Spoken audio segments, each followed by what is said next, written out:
The if statement is the second control structure we're going to learn. It allows us to set up two different outcomes that depend on a condition. So let's think of a course that is a pass-fail course. If a student scores 70 or more, the student passes, otherwise the student fails. So how would we set it up? First, we need to know how to set up the condition that determines the pass-fail, and then we need to know how to set up the if statement itself. This is how we would program it in an example that is very short. I would declare a variable that is integer data type. I name it score. I store a value in it. Let's start with 68, which is a failing grade. And then I'm going to set up the output with the if statement. If score is greater than or equal to 70, display pass, else display fail.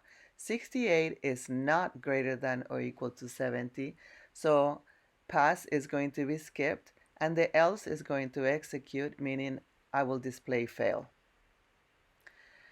So in the condition, you have to know what symbol to use to compare values, and here are the relational operators from the textbook. Greater than, less than, greater than or equal to, less than or equal to. And then you have equal to is equal sign. And then not equal to is unusual, is exclamation point with equal sign. The programming style needs to be considered also. We normally need to spell out the if, the condition, go to the next line, and then what we want to do is spell out there with a semicolon after that. So that's the preferred style in programming in Java. In addition to this, we have to be careful about the use of semicolons.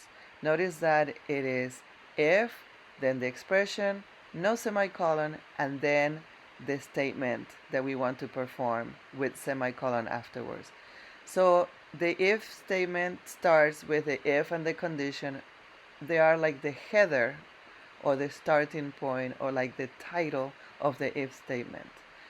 If we accidentally forget this and we put a semicolon at the end of the condition, that's a mistake. So what's going to happen is that that's going to be the end of the if statement, and it's like if we didn't have an if statement at all. So the next line will execute no matter what.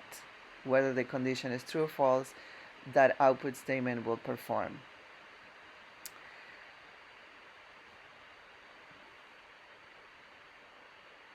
If we need to perform more than one line when the condition is true, that's another issue that we need to consider. So in this case, we have an if statement that has 3 lines of code inside. And what tells us that those 3 lines are inside are not necessarily the indentation, but the fact that we have the curly braces to group them together as a block. So don't forget, if you have to perform more than one line of code, you will use the brackets. A flag is when we use a Boolean variable. Remember Boolean? They're variables that can be true or false only. So in this case, we have an example in the textbook that has a variable named high score that can only be true or false. So we could have a condition such as if average is greater than 95, then high score equals true.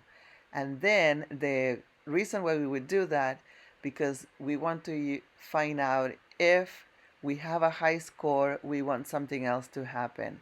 So we can set up the condition just by saying if high score, do something. We can also compare characters. So we can find out in this example if the variable that is character type ch, if it has an uppercase A stored in it. So it would read if ch equals uppercase A in single quote, then do something. Display the letter is A. If ch is not equal to uppercase A surrounded by single quote because it's the value A, then display not the letter A. So we're going to practice with the checkpoint exercises from the textbook. and we're going to use NetBeans now. So maybe have the textbook open in the checkpoint exercises and NetBeans in the computer.